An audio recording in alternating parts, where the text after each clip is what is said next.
বন্ধুরা, সকালবেলা হাত ভিজে গেছে শিশিরের জল।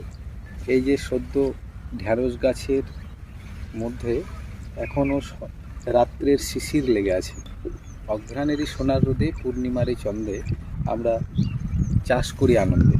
কিন্তু বিষয়টা হলো, এখন অঘ্রাণ মাসও নয় এবং পূর্ণিমার চাঁদও নেই। এখন যেটা রয়েছে সেটা হচ্ছে সকালের এই মিঠে রোদ, এই সোনালি রোদ এবং এইদিকে রূপলি শিশির, এই দুই মিলেমিশে মাঠের এক অনন্য পরিবেশ তৈরি করেছে। এই যে বন্ধুরা, ঢ্যাঁড়স ভাঙতে ভাঙতে হাতগুলো একবারে ভিজে গেছে রাত্রের শিশিরে। এখন ঢ্যাঁড়স ভাঙার সময় আমার পিছন দিকে দেখলে দেখা যাবে দূর দূরান্ত জুড়ে মাঠের মধ্যে অনেক মানুষ এখন সকালবেলা এসেছে। মাঠে যেন মেলা বসে গেছে। তাই এখন রবীন্দ্রনাথ ঠাকুরের ভাষায় যে চাষ করি আনন্দে এবং অঘ্রাণ মাসের যে প্রসঙ্গ, সেটি কিন্তু নেই। এখন সেটা হয়ে গেছে যেন চিবুকে রৌদ্রের ঘ্রাণ। এই যে আমাদের মুখের মধ্যে এই যে সোনালি রৌদ্রের আভা পড়ছে এবং তার মধ্যে আমরা এই যে কাজগুলো করছি, এই সকালবেলার কিছুটা ছবি ফ্রেম বন্দি করলাম।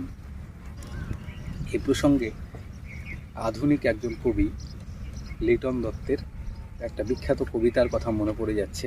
তার কবিতার নাম হচ্ছে চিবুকে রৌদ্রের ঘ্রাণ।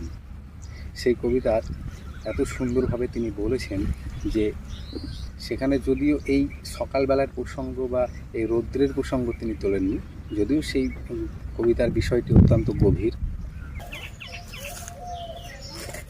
বন্ধুরা, এই যে Subrata Bappaditya Mondal, assistant professor of Beldanga college, department of education.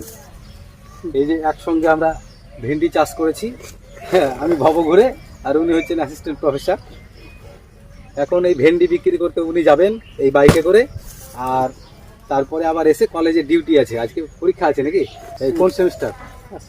First semester. বন্ধুরা, বুঝতে পারছেন তো চাষের বর্তমান অবস্থা? আমি অ্যালার্ম দিয়ে রেখেছিলাম আজ যে 8টার মধ্যে আমাকে যদি থেকেও যাই তো থাকবে, কিন্তু 8টার মধ্যে আমাকে জমি ছাড়তে হবে। জমিটা কমপ্লিট হয়ে গেছে? কমপ্লিট হয়ে গেছে, ভালো। অনেক ভেন্ডি হয়েছে, টোটোতে করে নিয়ে যাবে তো লিটু বাবু? মাঠে আবার ঘুরে গেল আরও আনতে, প্রচুর ভেন্ডি।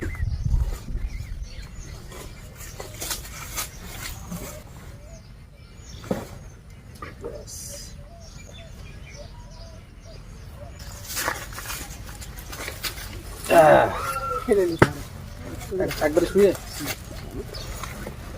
ঠিক আছে, হয়ে গেল। বেটার আছে দুই পাঁচ।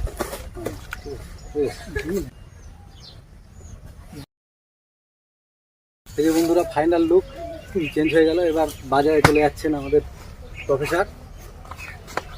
আমি বাড়ির দিকে যাব, উনি যাবেন বাজারে। দেখা হচ্ছে পরের নতুন ভিডিওতে।